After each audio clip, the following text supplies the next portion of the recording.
G'day everyone, welcome to this week's Life on the Hulls, and a very wintry one at that. It's about 4 degrees right now, and we've had some pretty cold temperatures, and for us that's cold. 4 degrees C is about as low as it gets here where we are building the boat here, up to around 21, 22 today, so perfect for boat building. Once we hit 10 o'clock, we're into the fiberglassing, and 16 degrees is just an optimum temperature with very, very low humidity. We've had an incredibly big 4 weeks here. Sam, our son, what was the offer? 4 weeks free work. I'm holding him to that. I'm going to take anything I can get right now, but yeah, we smashed out some major projects. As you can see, the main windows are now in our saloon. We haven't done the side ones yet, but they're all cut, fabricated and prepared, ready to be glued in. We've just also knocked out a lot of the internal linings. We've made and fabricated and templated every single lining required except for the ceilings, and it's really coming along. We're getting some fantastic areas finished, and at least now we're starting to see there is an end in sight, and it's been a long time coming, trust me. 275 episodes long, in fact. So please don't forget to subscribe, don't forget to like, and you know, let us know what you think, make a comment. We love it all. We'll get straight into it right now.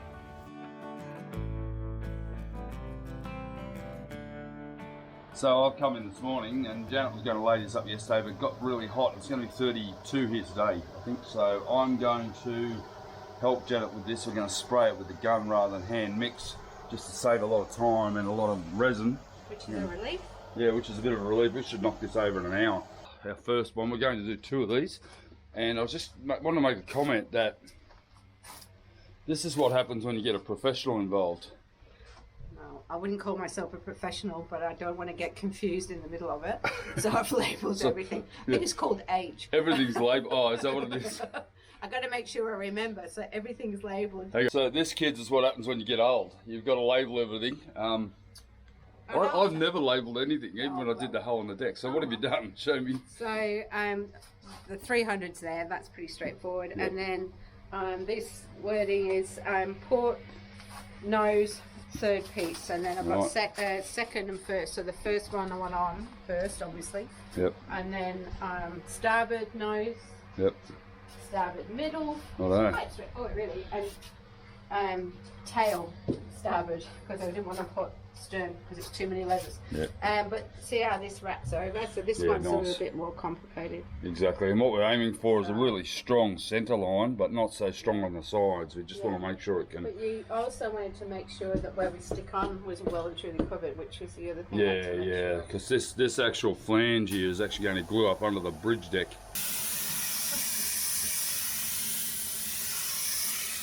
Thank you.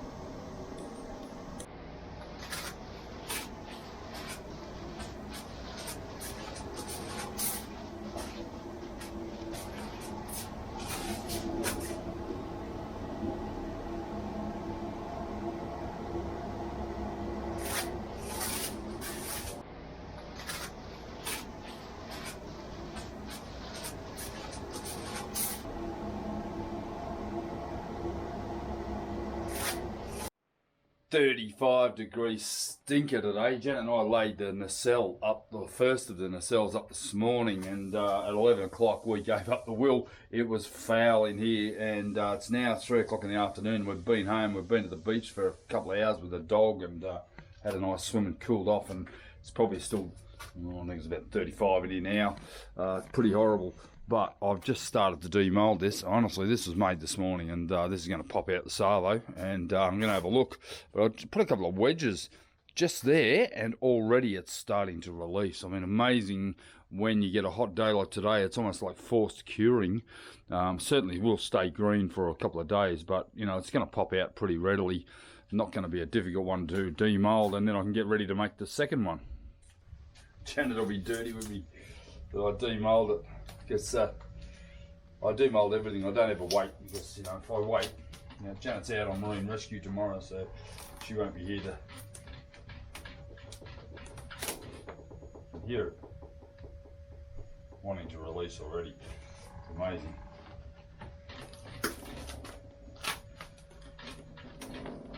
That's popping out now.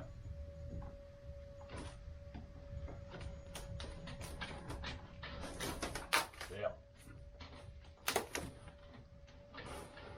Unbelievable. That was 20 centimetres of wedges. That is the beauty of good preparation and having a very stiff product, and also a good hot day to cure the thing. You know, pretty happy with that. It's probably only about 10 kilos if it's lucky, but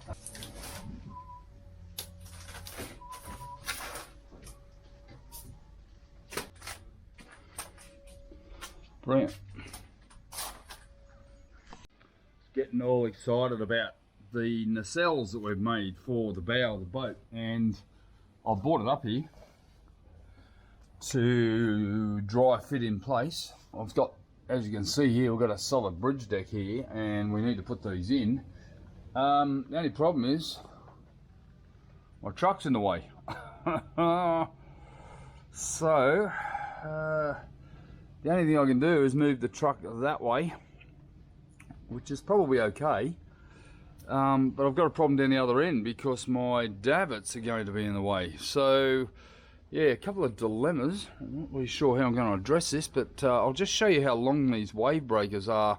I'll fit one over here on this hull over here, and we'll just see exactly how they fit. You can see here I can actually come back about the required distance all the way to the stern of the back here with the truck itself. But the problem is my new to me davits, which are bolted underneath, are going to interfere with this, so I need to lower this down and put something under this beam here on both sides. I'm probably going to have to jack it up probably 100 mil to make sure that this steel beam comes underneath here and supports the back of the boat. So yeah, a lot of work to be done here. That's pretty frustrating, but it can still be done. I mean, it's no problem. I was sort of worried I was going to get to this stage of the thing where I had to move trucks and whatever, but I mean, the boat is sitting currently on pallets and tyres. I haven't got solid bases under it, and it can sort of withstand that for a short time while I fix it. You know, basically just have to roll the truck back, which is not a big deal. 2 or 3 people can push it to make room for this guy. Oh, actually 2 of these, and they're going to be positioned pretty much one there and another one here, and give us that, you know, nice sort of wave breaking capability. But yeah, bugger, a lot of work to do there. So I just had John over here, and he's imparted his wisdom on me, and I'm glad he did, because it made me think about it. What I was going to do was actually glue these plates in place and then drive some screws in. Now the good thing is that I can actually drive those screws right up through the deck and hold this thing in place. The only thing is, if I was trying to do that, you end up with glue everywhere. I'd go through 50 pairs of gloves trying to do the 6 of these as I go down the side of the hull. But I've pre-drilled them, pre-put them in, so I'm just going to run a bead of epoxy here, and then I'm going to drive that up. But then I need to make sure that this part here sits flat, because these are at the correct angle to make the stanchions vertical. So I'm going to use some small slithers of foam to fill in here with epoxy once I get this in place, and that will provide good fill and a basis for laminating on both sides. So I'm just about to mix up my glue, and I'm ready to glue these in and get them in for good, and then I'll have to wait a day before I'll be able to act on them.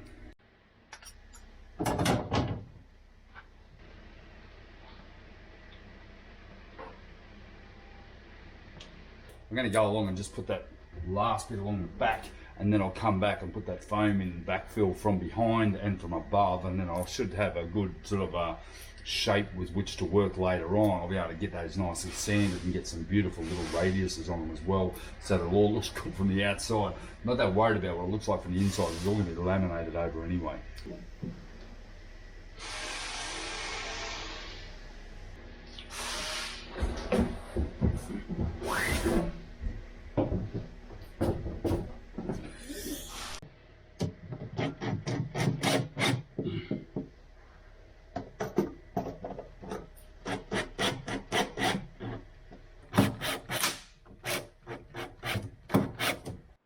Now, because I've screwed that in up there, it's actually lifted the front end of it, which is what I don't want it to do. So I now have to jam these little slithers of foam in, and that's going to give me bulk, plus they'll be laminated over. So effectively I'm coring and making the whole thing a foam core again in here. I could just fill it with epoxy, but that's probably not going to be the best approach right here.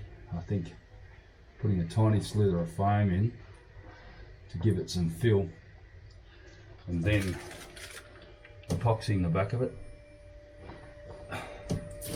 like so makes it effectively a foam core situation, where then I'm just going to be able to have to laminate over the top, and I'll be able to sand that and put a bit of a radius on it, which is going to be nice. Now the next step in this process is to place some foam under the outer edge of the stanchion base.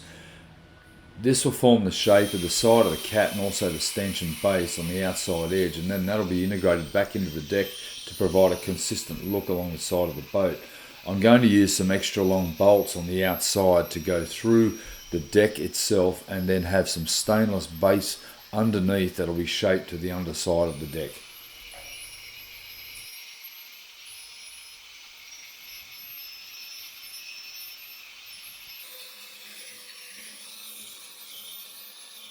You'll notice as I'm preparing this, I'm actually sanding around the margin of the base as well, around 50 millimeters, and that'll give me the opportunity then to laminate glass over and into the base itself. So not only will I have solid glass on the top of the plate that I've put in, but I'll also laminate underneath with around 6 layers of 600 double bias, and giving myself around about 1 centimetre of total solid glass thickness in these stanchion bases.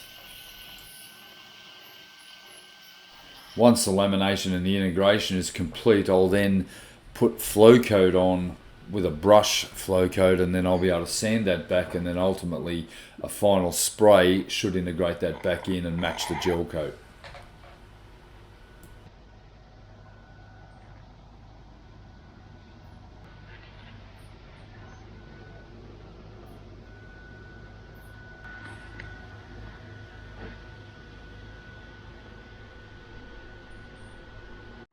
I've just finished shaping all of the starboard side stanchion bases, and they're all ready to go. They're pretty much ready just to laminate, and rather than finish them and get them exactly right, I've started on the port side.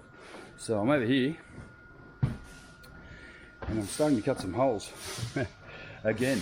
So these holes are all exactly the same, so they're consistent with the other side all the way along, and basically I'll cut them out, I'll glue in my little base for the stanchion base, and then I'll start the infilling process. It actually is not as hard as it looks.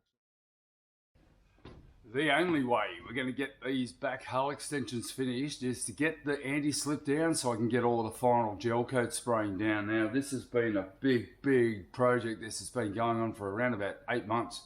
And I'm very happy to be getting towards the end of it, and it's going to look fantastic when it's all done, but it's going to take quite a few days to get all this anti-slip down, because I need to make sure I appropriately weight the stuff down as it's gluing down with epoxy. First things first, I've got to get it all sanded, so this has to be totally sanded and etched, and then the back of the anti-slip has to be sanded as well. There's absolutely no point in just ripping peel ply off and then whacking epoxy on and sticking it down. You're not going to get as good a bond as you would if you give it a good sand. You always give peel plied surface a light sand before you apply more adhesive, because there may be some sort of residue on that peel ply, although it is purported to be a perfect virgin surface that you can, once you rip it off, you can just glue or laminate anything to it. I always give it a sand, get some grooves in it, get some etching in it, and that makes sure that I'm getting that real mechanical bond that you need. Essentially these pieces are going to take all day to get down just this one side, and similarly on the other side as well. Now, in an attempt to protect the surface of my anti-slip, I have bought sheets of core flute, and what I've done is I've actually masked it on to the outside of the anti-slip. Now I've actually cut these about 30 millimeters in from the edge of this slip, and essentially I'm trying to protect the epoxy from going onto it. I'm going to have to do a bit of cleanup. Now this will be torn off once I get this glued down, and then I'll reapply the same core flute with some sort of 100 mile an hour tape, grey insulation tape, which tends to stick better to the anti-slip. Once I give it a good clean, I'll clean this anti-slip with some methylated spirits or something just to get a better grip, and then hopefully that will remain until I do the painting, because I'm trying to avoid getting dust and dirt on this anti-slip, given that it's outside, and also the rest of the boat is just absolutely filthy. It's going to be a lot of cleaning to do towards the end, but it may not work, but at least it's going to protect it from traffic, because my main access up this side here has to remain. It's the only real way I can get up into the boat in cover from the wind and obviously rain coming up through here as well. I try to shield that whole area there.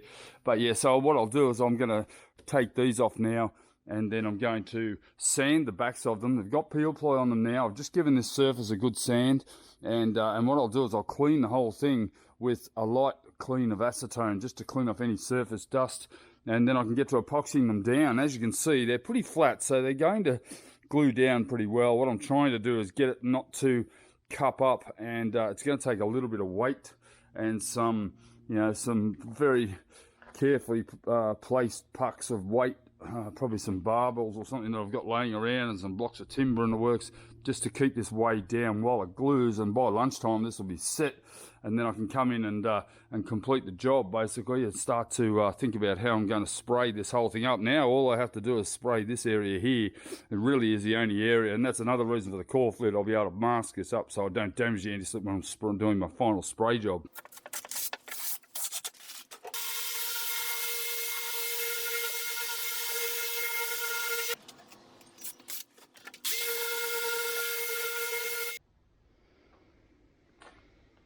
All right, I got my epoxy here. I'm going to get mixing. I'm not going to mix up too much, because I can always mix up more. I've got a little bit of working time. The only thing is, once that sun hits that, I'm going to have like 10 or 15 minutes before we start to get a gel.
Like an overnight transformation. This getting this stuff down, seriously, just immediately changes the whole look of it, and I'm bloody happy.